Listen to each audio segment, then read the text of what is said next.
Hi everybody, this is Brian Kuh with another Osiris League broadcast.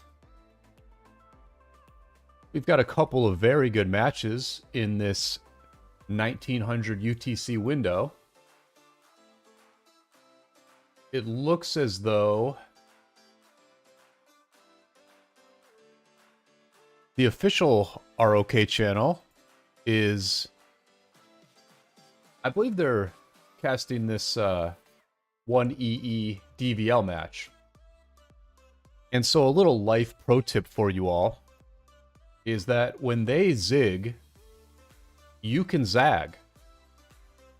And so we're zagging today.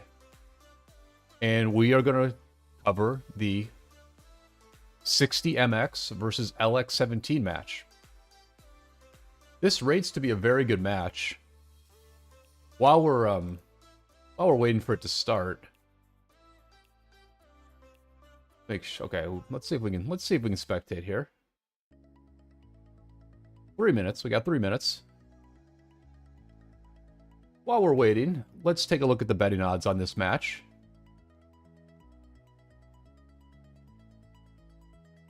Yeah, MX is a pretty big favorite here. They do have the power advantage, but LX17 is a very strong alliance. I have fought against them before. Fought against them in our last big war. We did in fact lose to LX17 and their allies. And you know, 1960 did recently lose their first ever KVK. And so we're going to take a look at what life is like for 60MX as a not undefeated kingdom for the very first time. Looks like they are ready for this match. They've got a bunch of people set as R4s. Looks like Redline is likely on this 60MX ARC team. And if I'm not mistaken, I believe that Leopard has left the game and is no longer the leader of 960. So, you know, some changes are afoot in this very storied kingdom here.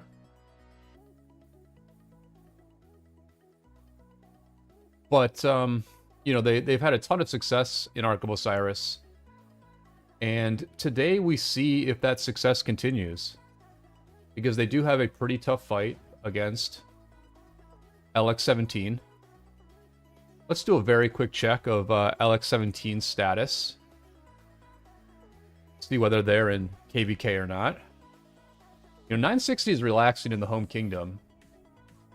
So yeah, 2217 is in KVK. They're actually in a camp with 1307.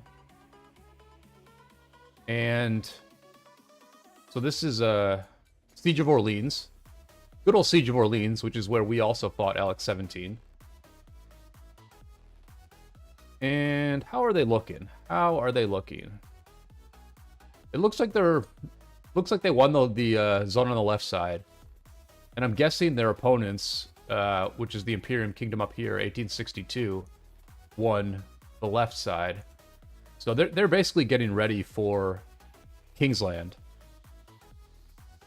But first things first, they have a Osiris League match against 60MX. And we will jump in and watch them play it. Thank you all for joining me for this match today. Throw a like on the video. And subscribe to the channel if you have not done so already. As everybody teleports in, let's very briefly think about the discipline of these two teams. This immediate start to the game is actually a good discipline check, because basically what you want to have happen is you want your non-teleporting players, the people who are going to be the last ones to teleport in this match, you want them to join the game first so that they get these front row teleport spots and they're closer to the fight. And you can see a discipline difference here where 60MX, there was a bit of a pause to let a few people in, but pretty much 60MX teleported in whenever they felt like it. Whereas LX17 is teleporting in very, very gradually. Almost as if they had a predetermined order as to who would teleport in first. So that's I would say this is a promising start to the match because, and now they all teleported in. That was a pretty impressive little, you know, coordination there, actually. I think 60MX is certainly the favorite in this match, as we saw from the betting odds. They have more power, and 60MX has been very successful in the past in Ark of Osiris and in Osiris League. They're also not in KVK right now. And they also have Arvix, by the way. So 60MX is definitely the favorite here. Well, there's a lot of familiar names on this team, actually. Redline's here. I've played against Arvix's other accounts before. I know Mools used to be in 1254. And I played quite a bit with Danky in the KVK we fought against 2217. Danky was a leader of our allied kingdom in our camp. So, actually, I thought Danky went to 1093. I don't know if he migrated twice or if he went to 1960 instead. I could have sworn that Danky was going to 1093, so I'm not sure. Anyway, we are about to get started here. LX17 is an alliance that does spend quite a bit of money, I would say. Moving. Oh, see, oh man, there's so many players have moved around. But anyway, gates are opened. We're just waiting for the lag to subside and the gates to open. There we go. Yeah, LX17 is a kingdom that does spend quite a bit of money. When we fought them in KVK, they had several more people who maxed Crystal Tech than we did. Their former leader is Fatty, and it looks like Fatty is not in this match. And I also don't know exactly how disciplined they were with their I don't know how disciplined they were with their teleports in, because quite frankly, I would highly doubt that moving is not an early teleport. And I would also doubt that Ark is not a early teleport. Those are actually both players who were part of their allied. When we fought against these players, they were actually in the other kingdom in the same camp as 2217. But it looks like some of the top players from Kingdom 1393 have migrated to 2217. Their former allies. Obelisks get captured at roughly the same time, at basically the same time. Both teams are using this energetic skill. That seems to be meta at this point. For those who don't know, some brand new skills have been added to Ark of Osiris just in the past couple of weeks. And we are seeing, for the first time, which of those skills the top Osiris League teams are picking. You also can place sentries much faster, and they don't cost, and it does not cost points to put down sentries. Interesting ward from LX17 at the start. They're putting a mid sentry down now, rather than giving themselves vision on the sides. I think that's interesting. I don't love that. I don't love that. But we're seeing the typical strategy of all teams, which is you rush to the enemy's desert altar. on the side where you have a short travel time. So for red, they can travel to the enemy Desert Altar quickly on the top side. So yeah, you can see that like lots of wards can get placed down. I actually didn't even realize you could place wards this quickly. I might have been a little slow on placing wards in my match last week. You see that, yeah, you see that blue team already has 3 wards down. And that's pretty sick. I actually didn't realize you could place wards that freaking quickly. Sneaky rushing to the obelisk, but 60MX is here in time. Pretty quite solid motivation or mobilization here by LX17 on this Desert Altar. Looks like we got a very good fight down here. And I'm going to keep... Oh, it looks like Fatty is not inactive because Fatty's in my chat. Shout out to Fatty. Shout out to Natsu. Shout out to Algebra. You know, I'm going to throw up the donation visual here because, well, Natsu's on there. And Saul is also on there. Saul is from 2217. One of my most recent donations is from my former enemy in 2217. And now I am actually casting one of their matches. And so, if nothing else, time is a flat circle. And so, again, this is another promising sign for this being a very close match. Because 2217, very assertive and very good numbers here at the enemy Desert Altar.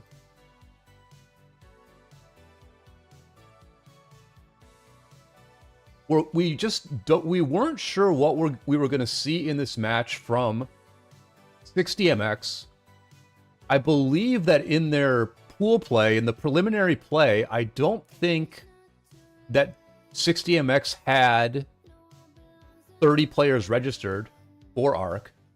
I believe they went into most of their matches with 20 to 25 people and managed to win anyway. Teleports are coming in. I have a dual mandate at this moment, which is 1, I want to cover the action, but 2, I don't want to move around the screen too quickly and get forced into simplified graphics. I'm not going to zoom out. I'm just going to stay at this zoom level, and hopefully we'll just keep non-simplified graphics for this whole match. We'll see how it goes. But thank you all for hanging out.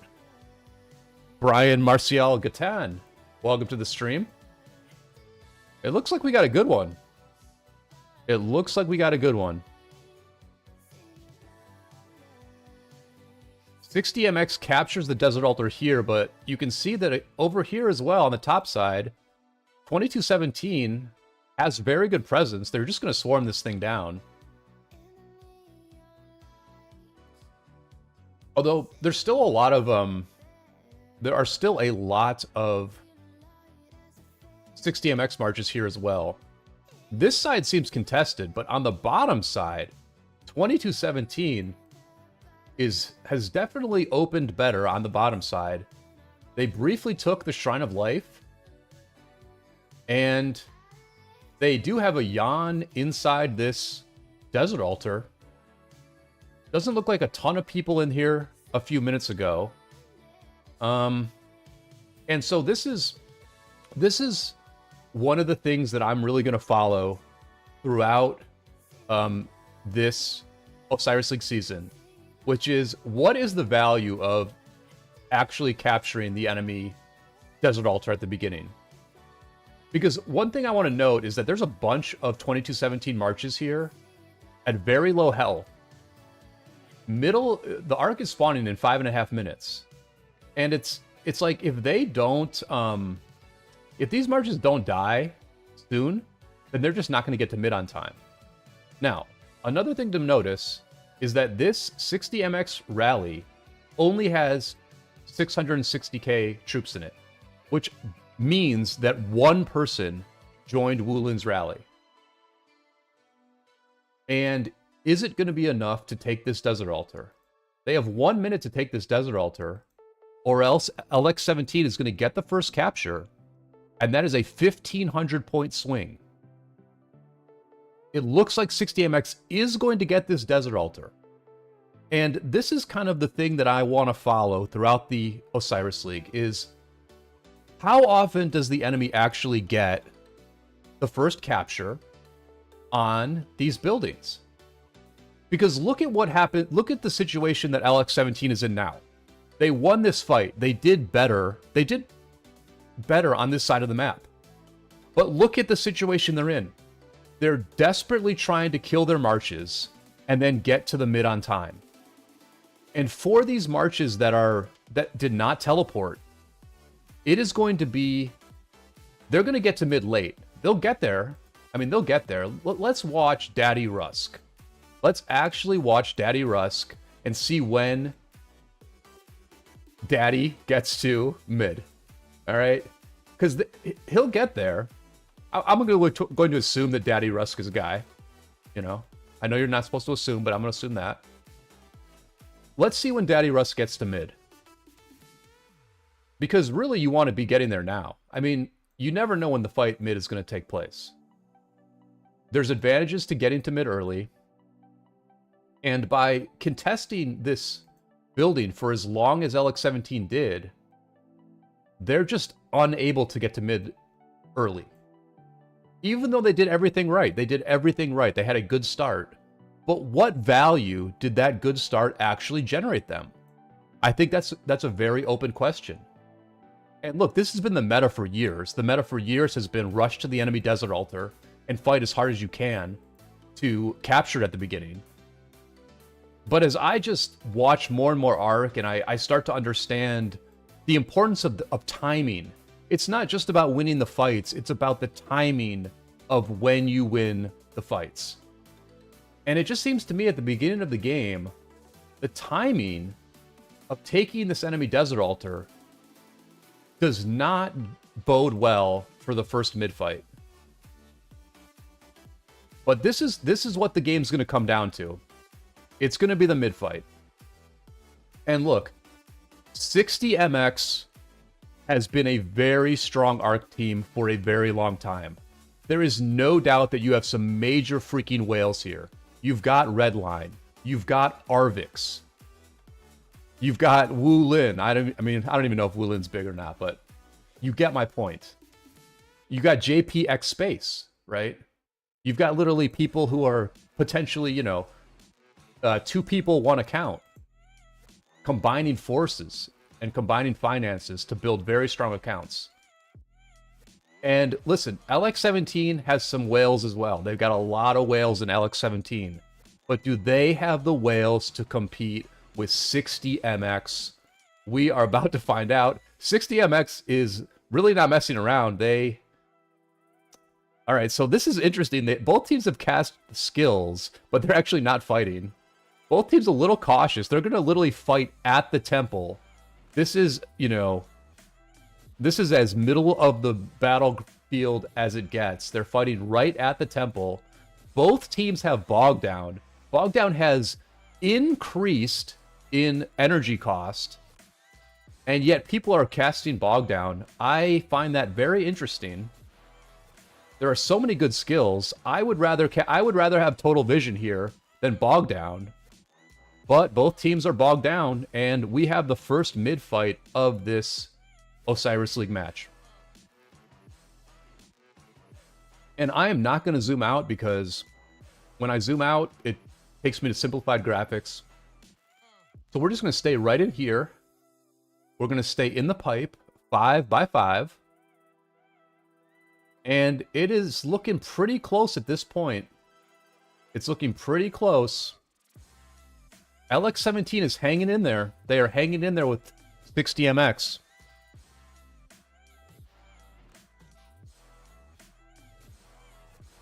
So many Hermans. So many Herman primaries instead of the Zug primary. For everyone doing their own Arc matches next week, maybe there's a meta where Herman primary is better. It looks like LX17 is losing. A lot of sad faces on LX17 now. It looks like 60MX is wearing them down. This is a key mid fight This sets the tone for the whole match, and 60 MX is setting the tone.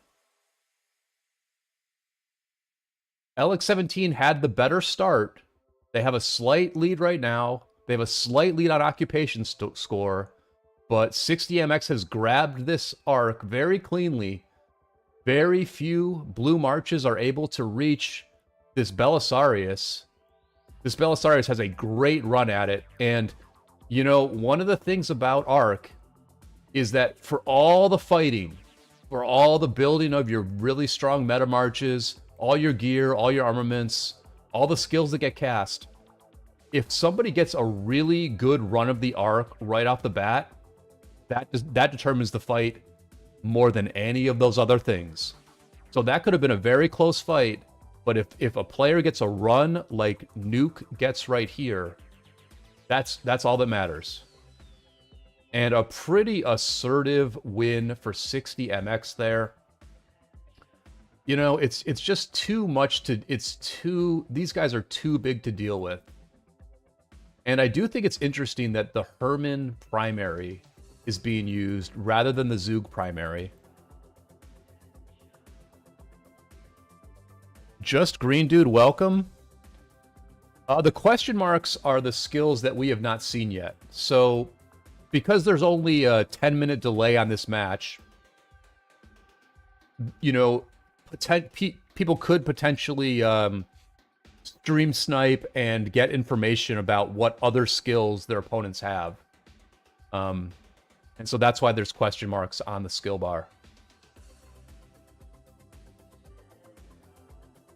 I will say I'm curious to see what other skills these two teams use, because in the match that I cast earlier today, I was very surprised to see that neither team used either of the two new skills. Well, they're actually old skills. They're Valiant Stand and Teardown. But Valiant Stand and Teardown have been reworked, where now they only cost 1 point rather than 3 points, and they do a very temporary, you know, it's like a 90-second attack or defense buff on a particular structure. And because Valiant Stand and Teardown now only cost 1 point, they're much, much better skills. Where, you know, if you have a promising attack on a building, you can cast Teardown on the building, and you can get a really, really nice boost. So this is I think this is I would say a demoralizing moment for LX17. So LX17 is using Teardown. Shout out to Sneaky for picking that skill. I really was baffled that neither team in the earlier match picked Teardown. It's a great skill. But this is what I would say is a demoralizing attack here for LX17. They lost the mid fight, but they really didn't get a great push on this Desert Altar. This attack is going to be rejected. When you do lose a mid fight, you do have a temporary advantage on the sides because the enemy is really... Oh, thank you for the subscription, Anton. You know, you have a brief advantage on the sides because the enemy is sort of distracted returning the arc, and they have a bunch of half-health marches that are just left over from a victorious middle fight. And so you get a brief advantage on the side, but it doesn't look like Blue was able to leverage that advantage into any sort of building gains. I mean, they disrupted the Shrine of Life. They did take the Shrine of Life. They did take the Shrine of Life here, but it looks like the Shrine of Life was really just not heavily defended. We had a Scipio, Lucci, and a Garrison. And 60MX cleaned that up pretty quickly. So I'm hoping that LX17 can sort of right the ship at this point. It was a tough loss middle. It was a tough loss middle for sure. They had a good start. The thing is, I'm telling you, I don't think that a good opening, a good strong opening, where you take the enemy buildings, I don't think that helps your initial mid-fight. I think it, if anything, it hampers your initial mid-fight. But at this point, 60MX is leaning on their opponents a little bit here. Pretty impressive start all in all for 60MX in the first 20 minutes of this match. And LX17, you know, they're trying to make it respectable right now. Get their buildings back, stabilize the battlefield before the next middle fight. That's what you really want in a situation like this. When you're a little bit outgunned, when you are on the back foot, what you want to do is you want to get your buildings back to their normal status several minutes before the next mid-fight is. Because you want to have a fair shot at that next mid-fight. Like, yes, that mid-fight was in 60MX's advantage, but it was not the biggest blowout ever, right? I mean, that middle fight lasted a pretty long time. And so, you know, if 2217 has to the death on their bar, which I assume they do, and they get to mid-first, they can create a situation where they do have a good chance at the second mid-fight. But before that happens, they need to get their own buildings back. Now, the secondary push on this Desert Altar did work for LX17. We sort of saw they had like an initial push that was like half their marches, and then their other half of their marches were a little bit late to get there. Those latter half marches did eventually take the Desert Altar. And so this Desert Altar is being contested back and forth. Looks like a pretty big fight here. Let's take a, well, not a huge fight, but they're just swarming this thing back and forth. They're swarming the Desert Altar back and forth here. It's a 2,000 point lead for 60MX. They have returned that first arc. So if the second arc happens to go LX17's way, then the entire complexion of this match will have changed.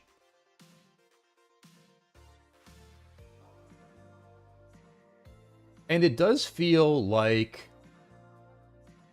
the sides are pretty even. I mean, LX17 has now taken the Sky Altar as well. They need to get a garrison in here.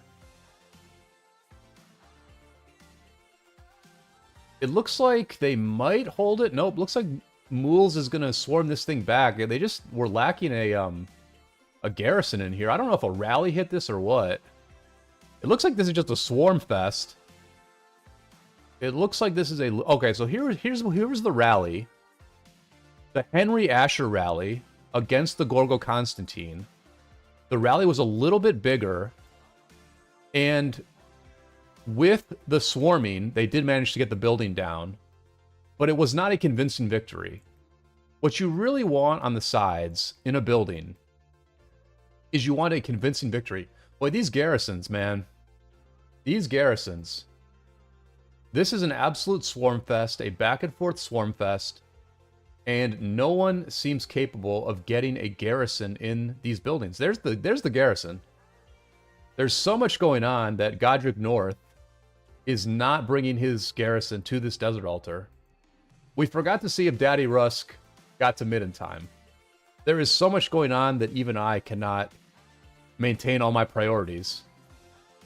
But here comes the Gorgo. Looks like the Gorgo's going to get in. Looks like the Desert Altar here is secure. The Sky Altar flips again. The Sky Altar flips again. Is there even a rally on this thing? Probably not. These times are completely wrong. Yeah, so there's no rally on the Sky Altar out here. It's just getting swarmed back and forth endlessly. Rally coming to this Desert Altar.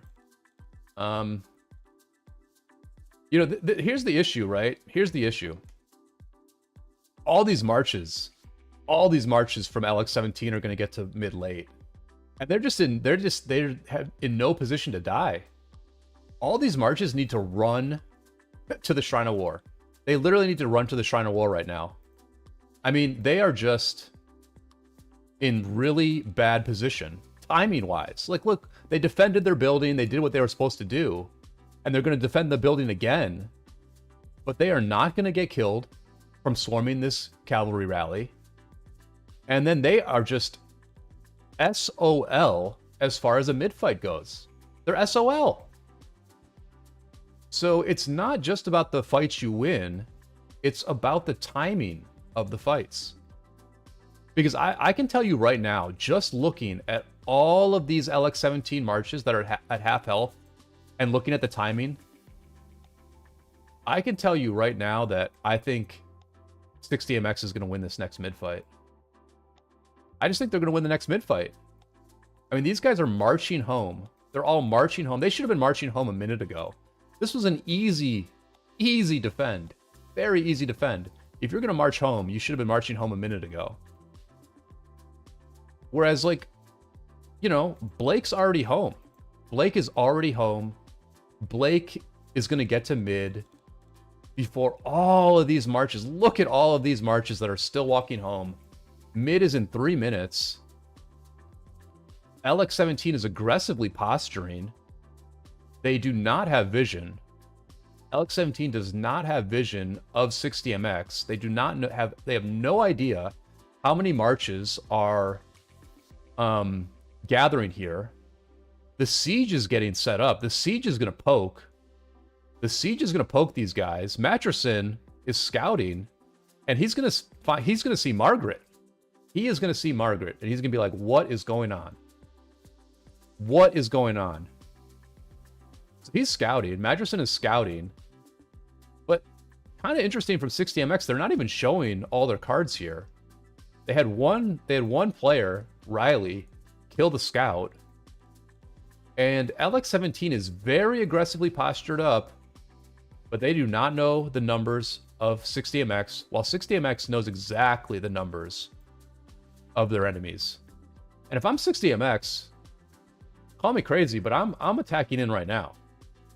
I'm thinking I have the numbers advantage, and I'm attacking in right now. Maybe they're waiting. Okay, they're going in. They're going in. They are going in. Total vision cast by 2217. Another bog down. No to the death here. No to the death. It's not a great spot for LX17 to cast to the death just because they have so many marches that are not in position. So 60MX looked at the numbers. They had vision. They looked at the numbers. They said, hey, it's a little early, but we have the numbers advantage, so we're going in. And I think it was a good decision. I mean, they already have the fighting advantage. We saw from the first mid-fight that 60MX has the stronger pound-for-pound marches. And now they have sort of trapped LX17 in an outnumbered fight. And it looks to me like this is going to be a butt-kicking in the middle, in the swamp, or in the bog, I guess you could say. And, you know, this was, I think, a bit of a misplay by LX17, where they just had no vision, and then they really aggressively postured mid. They were very aggressively postured mid, but for no real reason, because the reason you posture aggressively mid, really, is to cast to the death. It's very useful to use to the death when the enemy is attacking into you, because you can just time it so well. You can time it. You can time to the death so well when the enemy is attacking into you. But they didn't have the energy for to the death, I don't think. I know they used total vision. I'm not sure what else they used. I guess they used bog down again. And I do get that, because better to use those two skills. I mean, I probably would have used dust up plus to the death if all my marches were together, but not all of LX17's marches were together. And so a very clean arc win for 60MX there. It was a good attack, good solid attack by 960. They saw they had the advantage, and they walked right in. And that's the power of vision in this new Fog of War Arc of Osiris. 960 had vision. Their opponents did not. And so They had a major information advantage, and they used that information advantage appropriately and got a very easy win.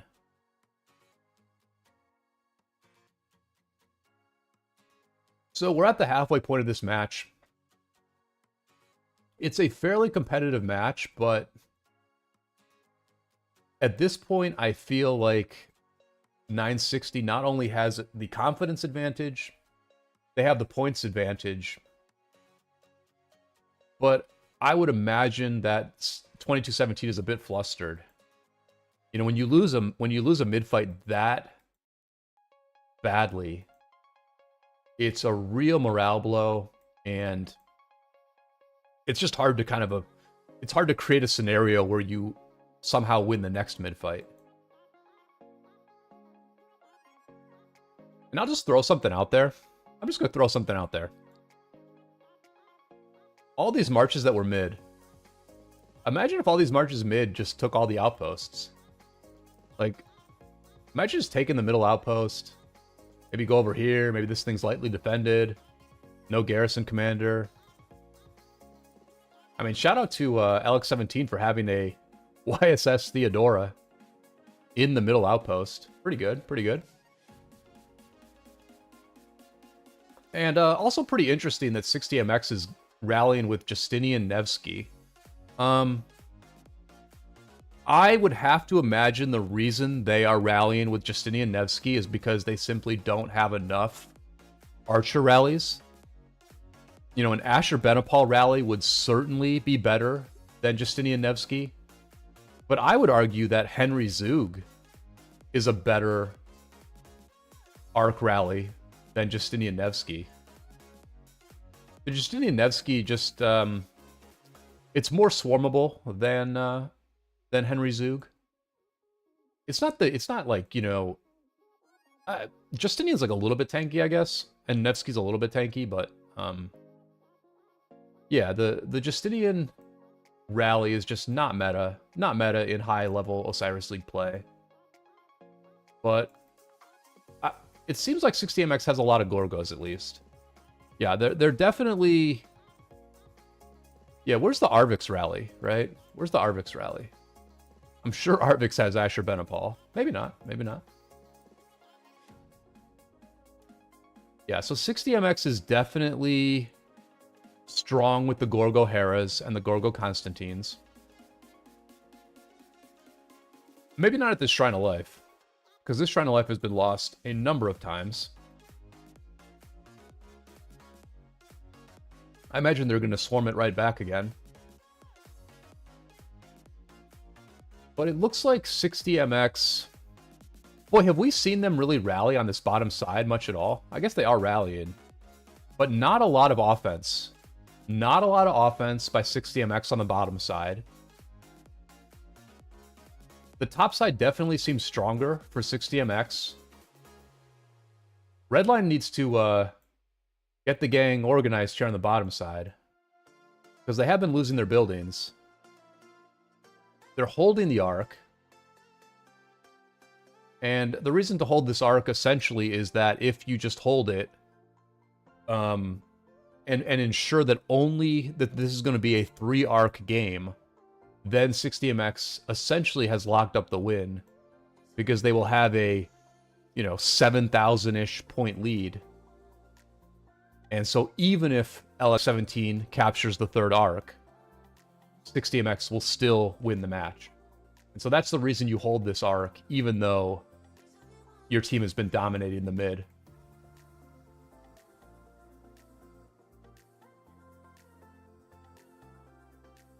Thank you all for hanging out. Everybody throw a like on the stream if you're enjoying this Osiris League action.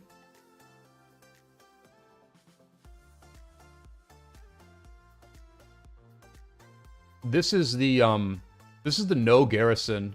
This is the no garrison building here. There's the Gorgo.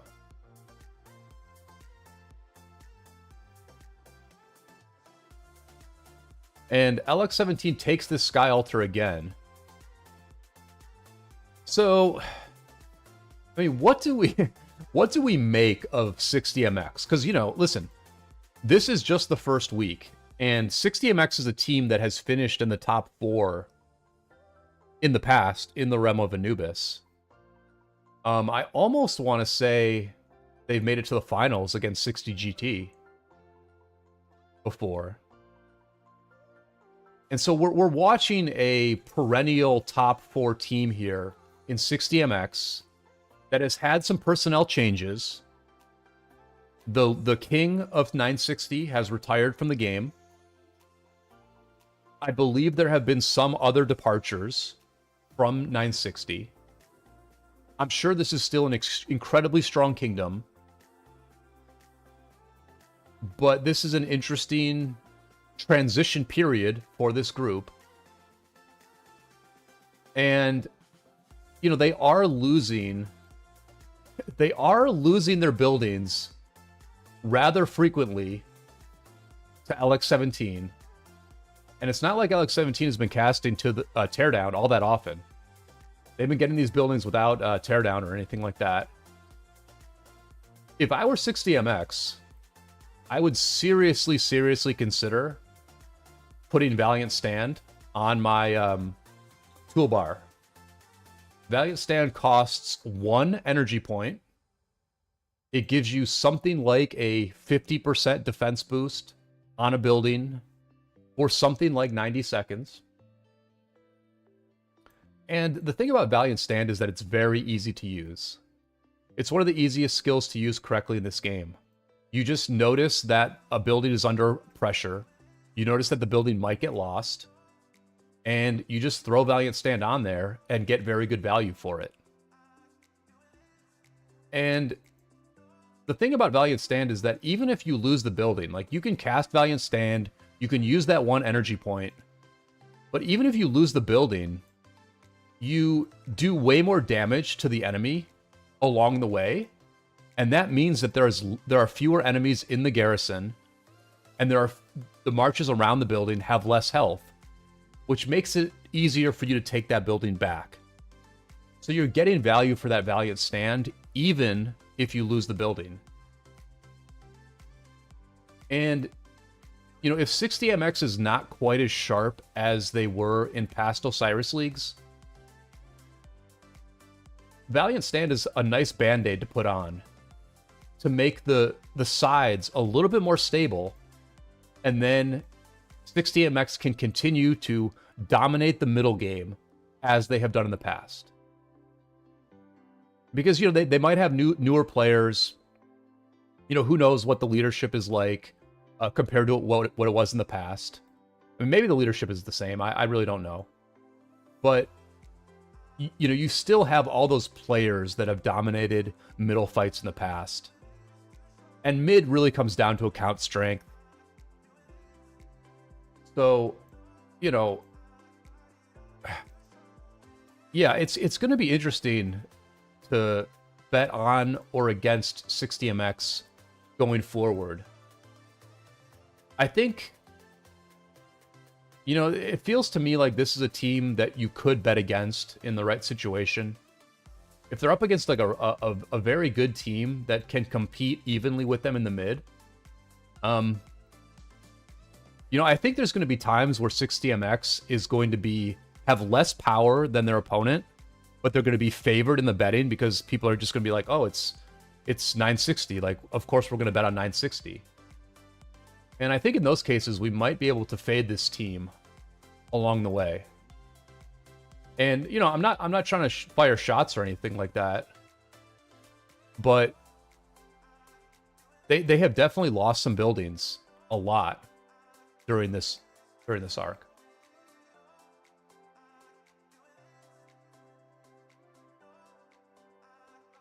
You know, and there's just like a lack of coordination here, right? Like this rally is hitting before their mob of open field gets there. Now the mob goes in. If anything, the mob should chill and wait for the next rally, you know? I mean, that's debatable. It's debatable whether this mob should have waited for the next rally or just go right in. It seems like they're just going back and forth, you know? It's like, I run into you, your marches die, then you run into me, my marches die, and we sort of trade buildings we sort of trade buildings along the way. You know, you're seeing... It looks like both teams have under-allocated to this outside lane and heavily allocated to the inside lane. So there have been some opportunities here to disrupt the points at the Sky Altar if LX17 diverted some marches over here. But it looks like a rally worked here at the Desert Altar. Yeah, let's take a look at this one. So a very small Lucci Scipio rally against Levitz's Jan Hera garrison. I remember that garrison. Fought against that garrison many, many times. But this lost for some reason. Why did this lose? I guess it just got swarmed pretty hard. You guys swarmed by 6 or 7 marches. A little surprising that they lost the Shrine of Life here. Not too many reinforcements.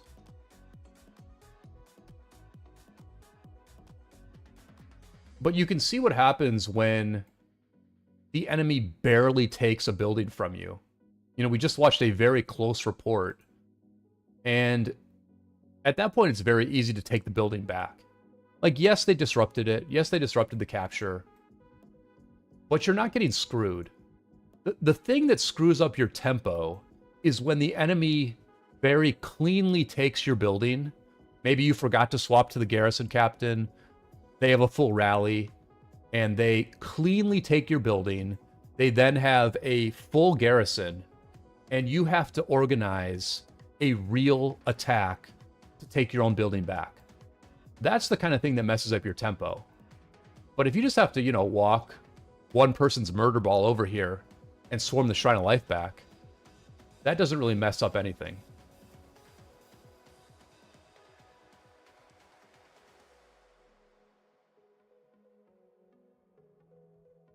So you can see why 60MX just attacked right into this.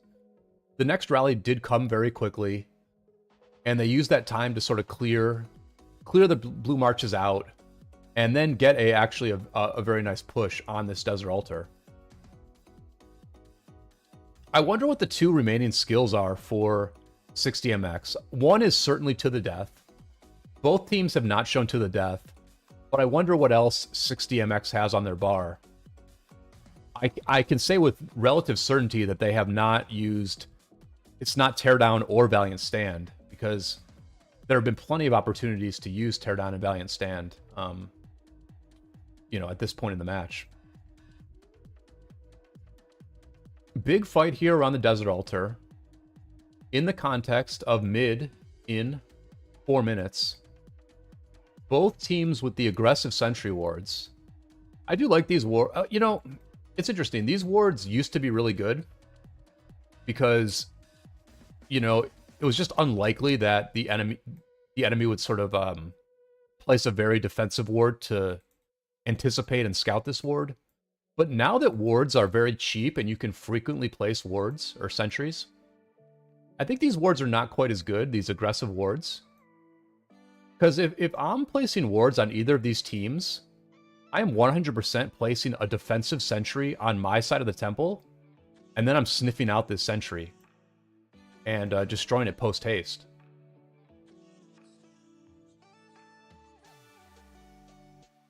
So we're gearing up for the last mid-fight. Now this is interesting. Arvix is suiciding his 290k Zug. This is first world problems right here. When you are Arvix and you say to yourself, I have under 300k troops, I have to suicide, I need a fresh march for mid. 292, it's just not, it's not enough. It's not enough for Arvix. And he's so thick that he's not even going to get killed on this city. He has to go to a different city. He's got to go solo a city to kill this Zug march. But I think this is a bit of a practice for 60MX here, where they're like, you know, they're kind of like playing with the timings. I think these timings are a little bit off. You know, like I think these marches probably should have just gone middle. Because, like, there's no way they're getting to middle in time. There's just no way they're getting to middle in time. But, you know, they're kind of playing around with the timings. This is something that they might need to do in future matches when the timing is a little bit more sensible for them. But in this case, they charge these cities way too late, and these marches are absolutely not going to get to mid for this fight. So, you know, so it's interesting, right? Like, LX17, here's what I was talking about, right? These aggressive sentries can get destroyed by just a very basic defensive ward. So LX17 is without vision again here. They have lost the vision game in this match, for sure, against 60MX. I believe it's Ultima who's casting the skills for 60MX. And Ultima has definitely won the vision game against Sneaky here. Lots of things for leaders to do in Ark of Osiris these days. The game has definitely gotten very interesting for the shot caller and the skill caster. A lot of calls need to get made. A lot of sentries need to be placed. A lot of skills need to be cast. And, you know, Ark has always been that delicate balance between a sort of a very heavy teamwork-based game and a game of pure account strength. And the meta that Lilith needs to always work towards is make it possible to take buildings, make the side game viable, so that victory in Ark of Osiris, especially in high-level Osiris League matches, is not only about who wins the mid-fight. Because if anything, the mid-fight is the least skill-heavy part of fighting, because it largely comes down to account strength. Really early skill cast there. Really early skill cast. They're holding to the death. 60MX is holding to the death right now. They've actually baited in.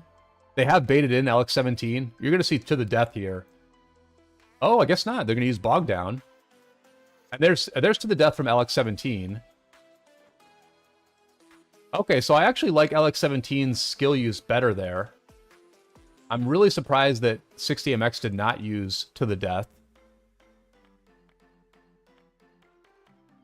Dust Up plus to the death for LX17. They attacked into 60MX. They may have had the numbers advantage because you're seeing way more marches still getting there from 60MX. So not a perfect engage by LX17 because they cast their first skill a little bit early, but a lot of things went well for LX17 here. They potentially had the numbers advantage, and they cast to the death, whereas 60MX did not. And now Heaven's Grace, now 60MX got enough points for Heaven's Grace. And that's it's a decent Heaven's Grace just because this fight is so close. So the heal is going to be kind of nice to get. But it's a very close fight, and so the pull here from Hemund is huge. This is a huge run for LX17. They definitely have a shot at this arc, although I'm seeing way more sad faces for LX17. Yeah, it looks like 60MX is going to win this mid fight just because they won the fight, you know? They just flat out won the fight. The enemy, you know, cast better skills, and they grabbed the arc and got a good first run on the arc, but 60MX simply won the mid fight. And that's all she wrote for that one. Yeah, so like I said, you know, mid is kind of the... I think there's more teamwork and more strategy when it comes to the sides. I think mid is just more of a brute force knife fight where the stronger group tends to win. You know, there's some advanced movement here and there. We're not seeing a lot of that in this match, but, you know, there's some advanced movement that is pretty cool. But you know, you just hope that Arc is more than just who wins mid. And I think certainly a lot of the changes that Lilith has made gives the potential for some dynamic play on the sides. And in this match, we've definitely seen we've seen buildings change hands a lot. A lot. And that's what you want to see. That's what you want to see. We're going to see another substantial push on this Desert Altar from the red team. See if they got yeah, I think they've got a rally coming. Nope, the rally's over here. Oh, this is the take-back rally. Yeah, the tough thing about rallies is that, you know, you have to have the rally leader's march be at home. You know, and so probably the rally leader here, which I think was Ultima, that march was probably mid. Who knows where Ultima's rally march is now? It might be, you know, it might be over here somewhere. So it's like, you have this nice push, but you're like, can we rally it? Do we have a rally? It's one of the most frustrating things about Arc is when your rally lead does not have their march at home, and you have to wait for them before a rally gets launched. And so for these top Osiris League teams, I assume they have multiple rallies available.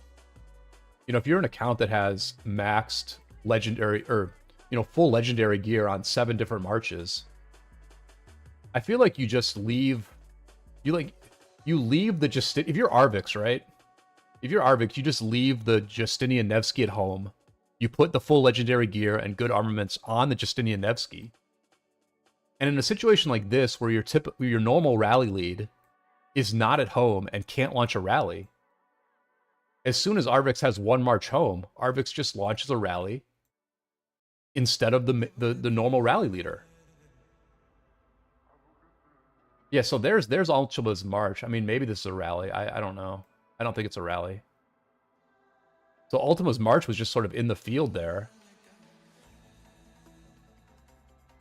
And that's why there's no rally here. So I feel like the top Osiris League teams need to just have some flex. Have some of your players have just a rally sitting at home. Just literally sitting at home the whole match. Just in case, you know, you need them to launch.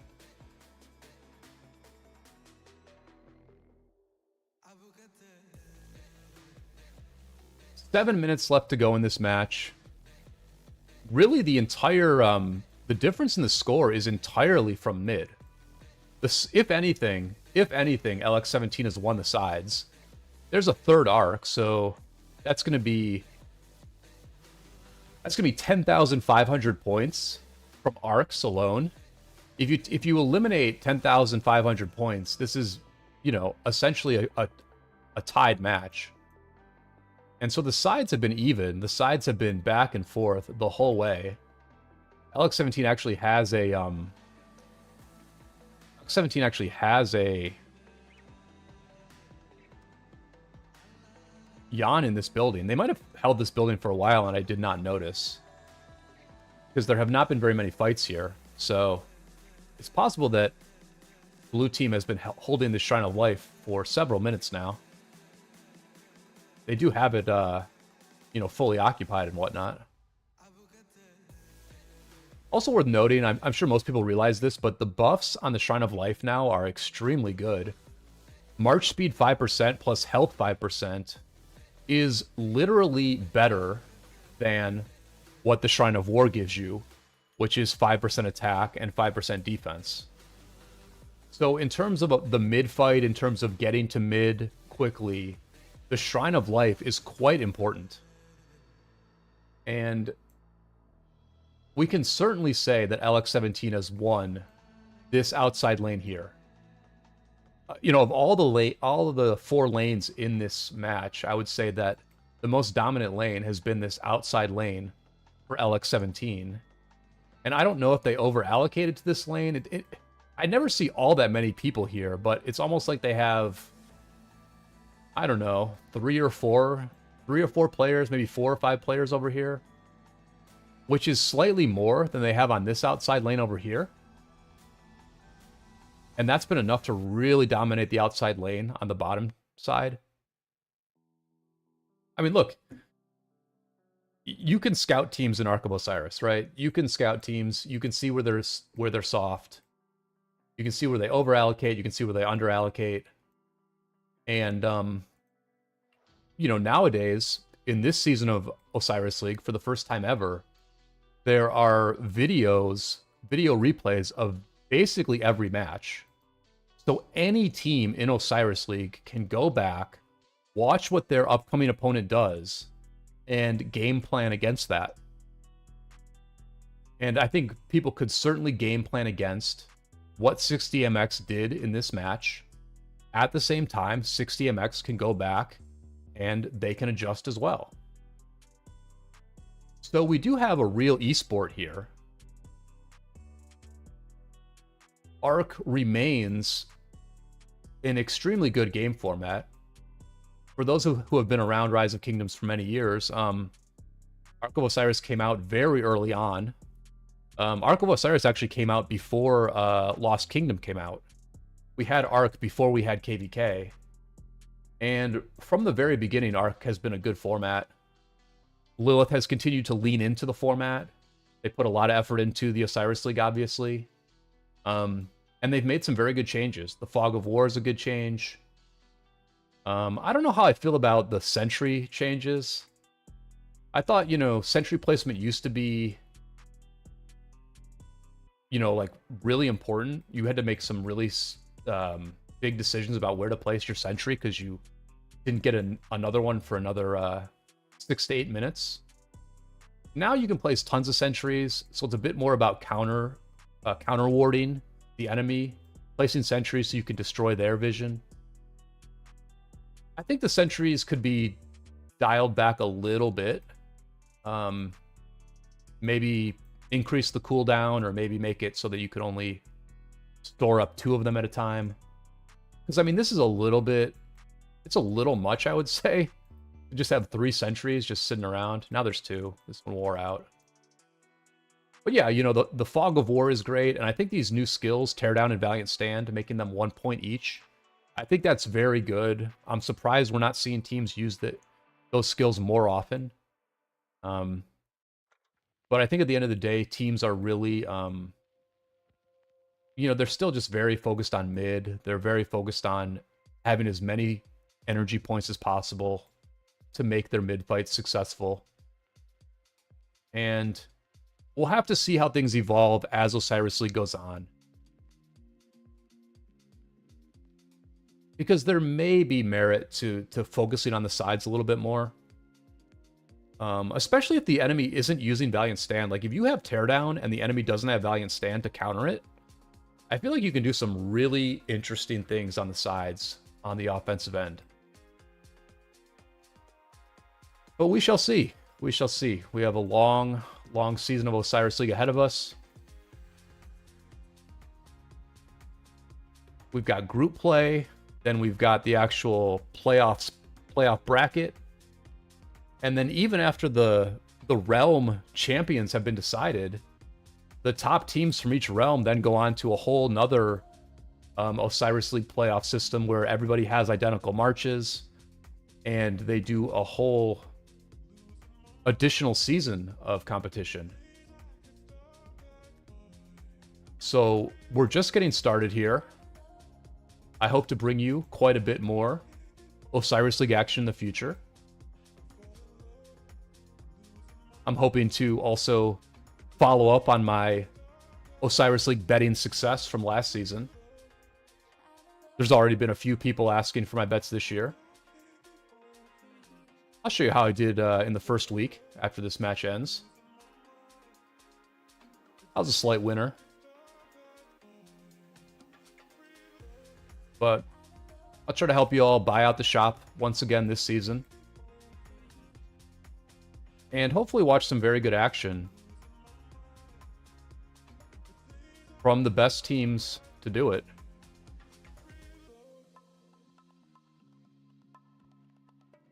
I think this is a pretty decent performance from LX17. in all honesty. I criticized them.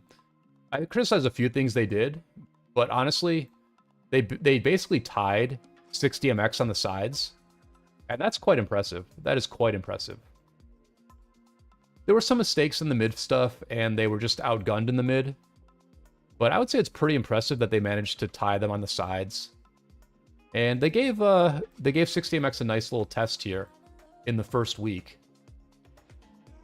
We'll have to look at the group that both of these teams are in. I wouldn't be shocked if both of these teams are able to advance out of the group, because obviously the top 2 teams advance. But that remains to be seen. We'll have to actually check the pools here. I'm going to guess that 6DMX had a pretty significant advantage on kills. Blake gets the MVP here. Shout out to GT Blake. Yeah, pretty dominant, pretty dominant performance by 6DMX on the kills. And this again just kind of brings me back to the side play by 6DMX. When you dominate the open field this thoroughly, when you dominate the open field as thoroughly as 6DMX did here, you really should not be tying on occupation score. You should be winning occupation score. So it looks like 6DMX is, still, they're still in early season mode here. They're a team that's gone very, very deep in the past, so they're probably just starting to work out. What they need to do as the season goes on. But let's take a look here. I'll show you guys my bets. So we won 4 out of 5 bets this week. I think I have a match to claim. Yeah, I got another match to claim here. So we did not quite double our money, but we came pretty close to doubling our money here in the first week. Won all of our big bets. The biggest one was on VL over AX. This was like a even bet here. So that's how the betting is looking. Let's look at the pool play of the 2 teams we just watched. Let's look at the pool play of who we just watched. Oh, this is the group of death. Okay, so this is the absolute group of death right here. Because 1EE is very good as well. And you can see the team that lost to 1EE, DVL, they actually have the most power in this group by a lot. They have a billion more power, over a billion more power than everybody else in this group. And they lost in the first week to EE8, Evil Empire. So yeah, this is the absolute group of death right here in Realm of Anubis. We will probably watch some more matches from this group. It'll be great to watch 6DMX against these other 2 teams. Yeah, pretty interesting. Pretty freaking interesting group of death there. Looks like GT won very comfortably in their first match here.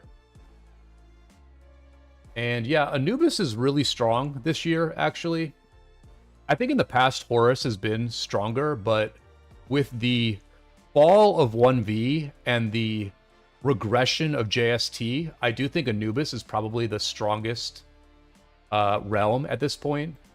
I think GV77 also has now graduated into Anubis.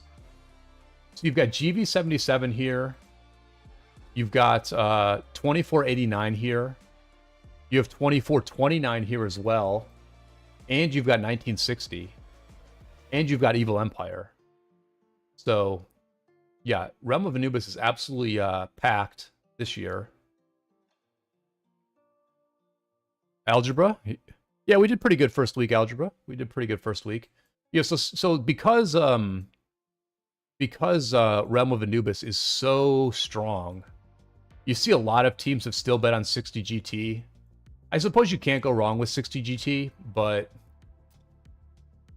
I mean, what are other people betting on here? Yeah, people are betting on 2489's main team here. Some betting on 2377. Did 2429 not? I thought 2429 was like a really strong KVK kingdom. Did they not get anybody through here? Oh, here's 24. Yeah, 24-29 has 2 teams here. I guess Fadi is the leader of one of them. Fadi, formerly of 1254. And then S2S has a ton of power, but nobody's betting on them. But anyway, Anubis is pretty dangerous for Eye for Talent. So I just put mine on 93T. You know, 93T won last season. They're the main team from 1093. 1093 has 4 teams that advance to the final 32. So they will be able to practice quite a bit. And just kind of looking through it, I don't know how much competition there is. Obviously, there are some teams that have a lot of freaking stars, but they just don't have that much power, you know? They don't have that much power. JST is much smaller than they used to be, it seems. So I put my Eye of Talent coins on 93T, and I think we're probably just going to roll with them this season. But anyway, that's it for this Osiris League broadcast. Thank you for tuning in. Congratulations to 60MX for their win. I will be back next week for more Osiris League action. And until next time, I will see you all on the flip side.